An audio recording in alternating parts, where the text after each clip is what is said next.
Momento de datos en la tarde de Argentina Noticias, momento de saludar al señor Guillermo Jeremías. ¿Cómo le va? Hola Jorge, muy buenas tardes, el saludo al país federal. ¿Cómo le va? Muy bien, muy bien. ¿Todo en orden? Esperándote, todo en orden, todo en orden.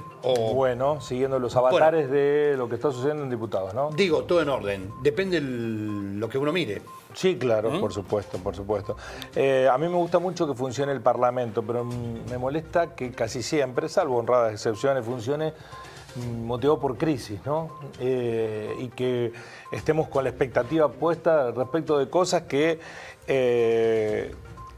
son producto de crisis recurrente que vive nuestro país. Y el representante, el lugar donde nuestros representantes, porque esta es una democracia representativa, no gobernamos nosotros, sino a través de nuestros representantes, es raro que esté vallado para que la gente vaya a dar cuenta de su descontento, ¿no? Sí. No estaría cumpliendo la esencia básica, ¿no? Si es el ámbito de representación del pueblo, que esté vallado para que el pueblo no ingrese, hay algo ahí que nos hace ruido, ¿no? Totalmente, como mínimo. Totalmente. Voy a decir algo Sí. que puede sonar tonto, pero digo, qué bueno sería que algún día la democracia nos permitiera que los legisladores debatan en una especie, por ejemplo, de estadio, de cancha de fútbol, donde el pueblo pueda ir y sentarse en las tribunas a escuchar qué dicen y de qué manera realmente se producen estos debates. Algunas veces pareciera que el Parlamento se transforma en una cancha de fútbol, ¿no? Por cierta mediocridad de los argumentos. Sí, ¿no? pero falta la tribuna. Sí, faltaría la tribuna. Mucho más consignas de barricada que explicaciones de por qué se toman o dejan de tomarse algunas decisiones. Hay que tener cuidado con estas cuestiones porque da la impresión que hoy hay, bueno, un consenso, una garantía, una especie de justificación de medidas que se van a tomar porque las necesita el gobernante de turno. Y se menciona todo el tiempo que está esa confianza depositada en la mayoría que ha recibido a la hora de los votos. Y eso a lo largo de la historia nuestra y de otros países es un producido que no es consolidado en el tiempo, está ligado a la manera en que vos gestionás esa confianza que te depositaron. O sea, la confianza que se le da a alguien en determinado momento, los votos, no es para todo el mandato, es en un momento para que vos hagas cosas que beneficien a la gente y se va diluyendo. Mirá, voy a mostrarte qué ha pasado con algunos presidentes de Latinoamérica respecto de los niveles de confianza, con los que ingresaron y los que se fueron, ¿no? A ver. Macri en Argentina entró con un nivel de confianza, o sea, los niveles de apoyo no fueron los mismos cuando comenzaron que cuando se fueron. Del 37 de apoyo o de aval en el inicio, terminó en el 60 negativo. Pasó lo mismo con Bolsonaro, del 27 se tornó en el 52. En el caso de Lasso en Ecuador, del 29 al 81. Bueno, y en el caso de Duque en Colombia, claro, Lasso, ¿no? De hecho no terminó su mandato porque el propio sistema de Ecuador lo permite. Pero también Duque, en Colombia, gobernantes de derecha, la mayoría de ellos, si podemos mostrar pantalla plena, la mayoría de ellos, sí. Bolsonaro en Brasil, Macri en Argentina, Lasso en Ecuador, Piñera, el fallecido presidente que murió en un trágico accidente aéreo en Chile. Todos presidentes que empezaron con altos niveles de confianza y terminaron con bajos niveles de confianza, casi expulsados por sus propios pueblos. Todos presidentes de derecha. ¿Es casualidad o causalidad? Si uno viese los niveles que se fueron de aceptación, otros presidentes, no vamos a ponerlo de Argentina porque estamos en el medio de debate, que generalmente... Sí. Los niveles de confianza con el que se fue Lula de Brasil, ¿no?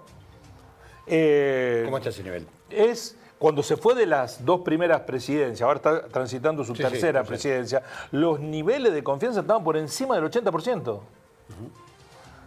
Ese es el mérito de un gobernante, que cuando te vayas, Claro, estés por encima de lo que ingresaste. Porque es muy posible que en la generación de expectativas o en el desgaste del gobierno anterior, el que entra siempre entra con altos niveles de confianza, ¿no? Pero que se van diluyendo a medida que pase el tiempo. La otra cuestión es, ¿cuánto tiempo tiene que pasar? Bueno, dependerá de la gravedad de decisiones que tome. A veces 2 años, a veces 3 años. ¿La famosa luna de miel? Y la famosa luna de miel son 100 días, es cada vez más corta. Y a veces alcanza con 4 meses para darte cuenta cómo es un gobernante. Veremos lo que pasa. El motivo de esta columna está relacionado con 2 cuestiones. Una, Milei dijo que en febrero el salario le ganó a la inflación. Dijo la verdad. Sí. ¿Usted lo sintió en su salario? ¿Vas a cerrar con humor? No, pero tiene razón Milei. A ver, yo personalmente, y creo que debe ser el caso de mucha gente, todo lo contrario. No, pero, usted sabe cómo es la estadística, ¿no? Sí, no. El promedio. Yo no conozco de economía, entonces. Bueno, pero tiene razón Milei. Cuando uno hace el corte y mira solamente febrero, vamos a ver los datos compilados por CEPA, con base en el INDEC. En el mes de febrero, este es el dato posterior. Vamos a. Eso, muchas gracias. Ahí ustedes están viendo la evolución del salario.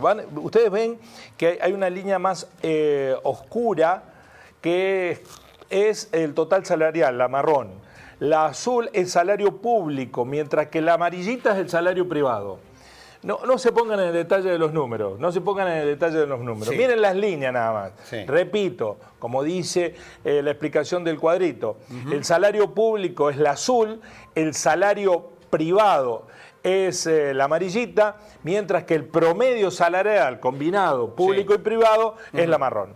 Tomemos referencia, empieza la línea del tiempo en el año 2019. Allá donde está más alto. Exactamente, en diciembre del 2019, es decir, cuando se fue Macri y cuando empezó el gobierno de Alberto. Costado izquierdo de la pantalla. Exactamente. Esa base 100, o sea, tomamos como base el 100 de ese punto en la historia. Bien. En febrero del 2020, es decir, antes de empezar la pandemia, el salario de 100 creció a 108 en el caso del salario privado, a 101,3 en el caso del salario público y en promedio en 105. Cuando empezó la pandemia, verán ustedes cómo empieza a caer, ¿no? Empezó a bajar significativamente hasta febrero del 2021, que bajó a 91,8 el salario público, 97,5 el promedio salarial, 100 el salario privado, que en el 2021, 2 años después de diciembre del 2019, mantenía su poder de compra. Estamos hablando de cuánto el salario comparado con la inflación. ¿Qué pasó desde enero, febrero del 2021? Bueno, hubo una leve recuperación salarial. Ven que sube otra vez de a poquito con altibajos, pero ya empezó a estancarse desde diciembre del 2021 y ahí empezó a caer. Durante diciembre del 2021 y voy a tomar como referencia abril del 2023, abril del año pasado, el salario vino cayendo levemente, pero perdiendo permanentemente con la inflación. Me paro en abril, en la nueva numerología, verán ustedes, en el caso del salario privado, de aquel 100 de diciembre del 2019 al 99,8 de abril del 2023. 95,5 el promedio, 95,1 el salario público, que siempre fue por debajo del salario privado. Esto es para romper algunos de los mitos que habitualmente ocurren. Bueno, eso sucedió hasta que a finales del gobierno de Alberto Fernández empezó a declinar. Hay un pico de recuperación, Plan Platita, pico de recuperación, septiembre del 2023, octubre del 2023, esa última montañita que hay, y desde ese momento, en caída libre. Diciembre en adelante, viene en caída libre. Pero mire los niveles que cayeron. En el caso del salario público, 75,5, es decir, que de diciembre del 2019 a diciembre del 2023, el salario público perdió un 25,5% de poder de compra. 25%. En el promedio, entre un salario y el otro, la pérdida es del 75,9% y el sector privado 86,6%. ¿Es Milei responsable? ¿Es Milei responsable de esta situación? No, hasta aquí no venía cayendo. Lo que sí es responsable es que en lugar de solucionarlo el problema, lo profundizó, porque ahora estamos mucho peor.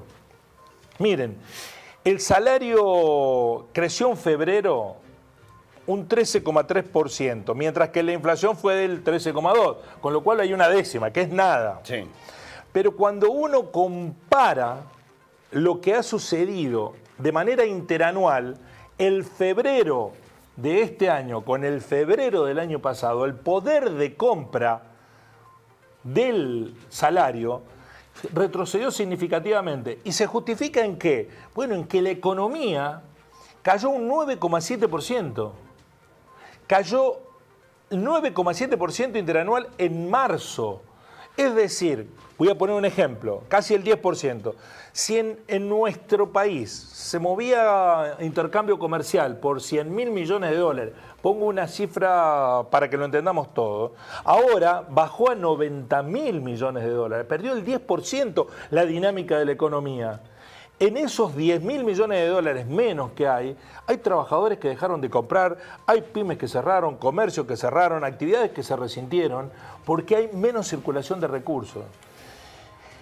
No se puede decir que eso es todo responsabilidad de Milei, porque evidentemente entre febrero y febrero hay 2 meses plenos de Milei y 10 del anterior gobierno. La responsabilidad de Milei es que en lugar de mejorar la situación, la profundizó en su negatividad.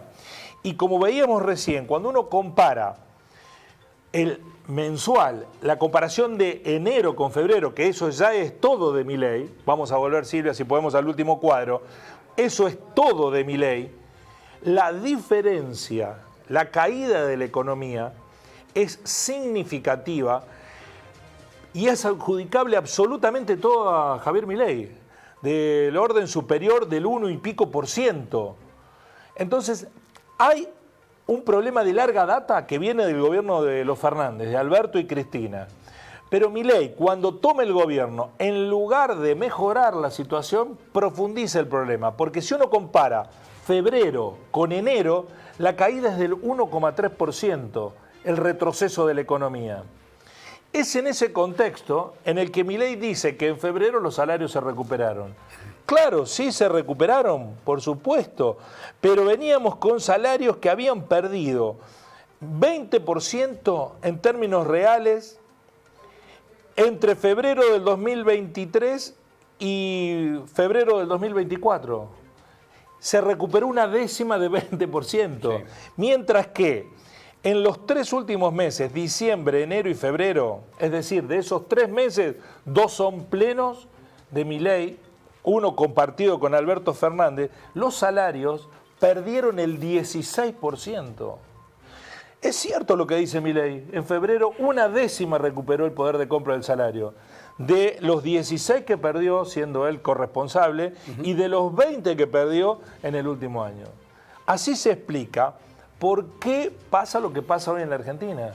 Retrocedimos en la economía un 10%, los salarios en un año perdieron el 20% de capacidad de compra y en el último trimestre, diciembre, enero, febrero, de ese 20%, el 16% se lo lleva estos 3 meses. Había un problema. Lejos de solucionarlo, Milei con sus políticas lo profundizó. Así son las cosas. Gracias, Guillermo, muy amable. Hasta mañana.